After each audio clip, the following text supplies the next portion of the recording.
The U.S. says it will be holding talks with the Taliban officials on Saturday and Sunday in Doha. It reports on a deadly suicide bombing Friday in the northeastern Afghan city of Kunduz continue to roll in. Kabul-based reporter Zimriyalai Abbasin joins me from the capital with the latest. Zimriyalai, the U.S. State Department says talks will begin today with the Taliban. What more do we know about the meeting?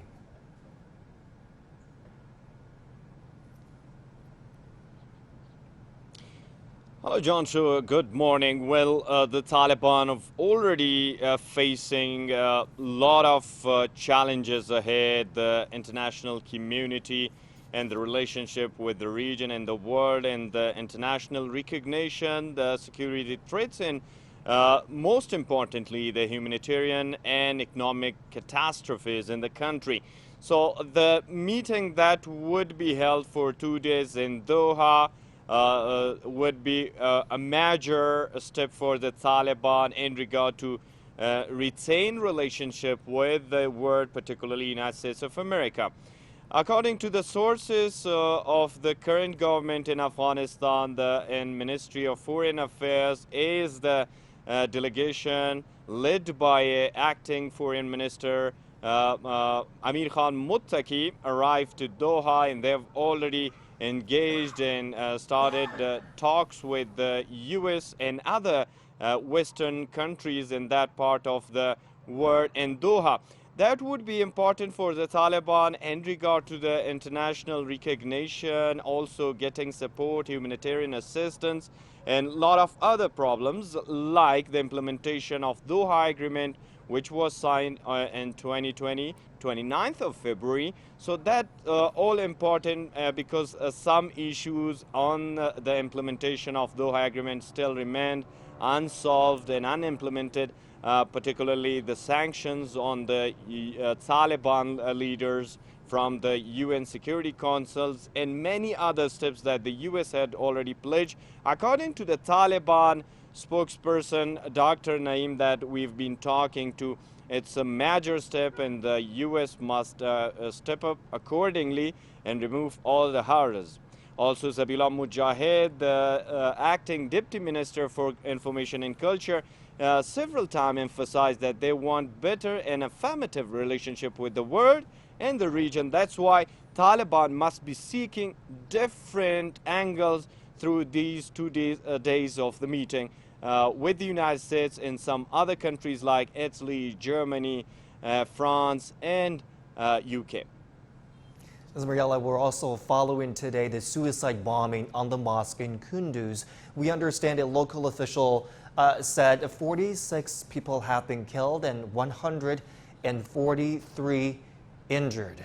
What more can you tell us about that?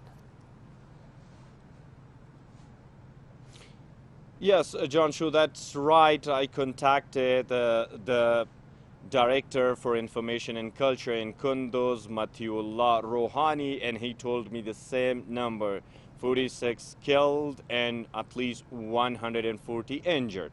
Also, I've been in contacts with the locals, and some sources inside of the Kunduz hospital told that at least 80 people were killed up to now and more than 150 are injured. Dozens of them are in critical conditions. Yesterday or the Friday attack was very brutal and it took place which was a suicide attack inside a mosque related to the Shiite Muslims or Hazaras in Khanabad, Bandar area of Kunduz province and northeast of the country. The suicider enters in a mosque where hundreds of people were praying Friday prayers, and that's the time when he blows himself.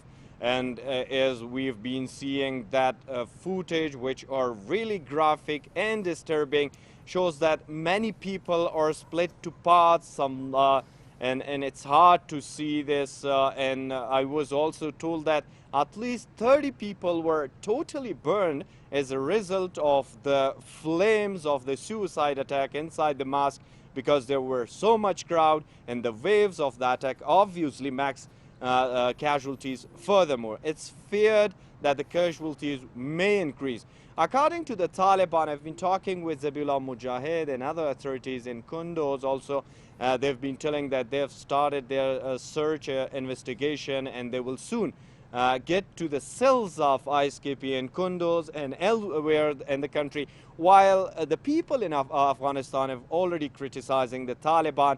It was the third attack, and very bloody attack after the 26th of August attack inside Kabul airport, while there was an evacuation process which also killed and injured hundreds of people. So the criticism on Taliban is increasing, the fears among the people are also increasing, and that's something will be challenging for the Taliban in the future. I was also talking with experts. They believe that it's not now related only to Afghanistan, and extraordinary steps, initiatives should be taken by the regional countries, particularly the major ones like China, Russia, and Uzbekistan, Tajikistan, Iran, particularly to tackle the threats of Daesh in the region. It says a lot about domestic security situation there and the Taliban's capabilities to keep people safe. Zmaryala, another development from the Taliban. Starting from today, the group is beginning to issue their own passports. Will Afghans be lining up for this one, as they have been these past 2 days for the ones issued by the former government?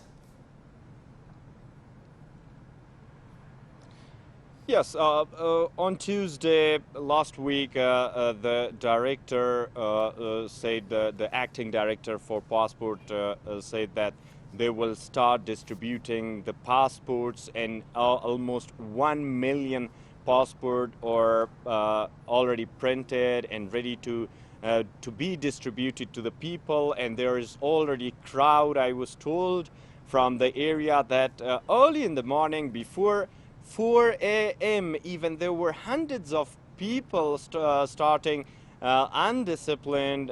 There was no queue, and everybody is rushing towards to get their passport, and some of them haven't got their passports, and they're willing to flee the country because not only of the threats of now emerging ISKP attacks in the country in several areas, but also the economic collapse in the country and the fears about this, and the humanitarian catastrophes, lack of employment, and much more problems that particularly the youth of Afghanistan will be facing in the future. And that upcoming winter is already really a concerning time for the people of Afghanistan. That's why there would be tens of thousands of people, because only the central office of the passport department will be open, and their situation in provincial area is uncertain. So the crowd will be much more. And also, I was also told by the people that they all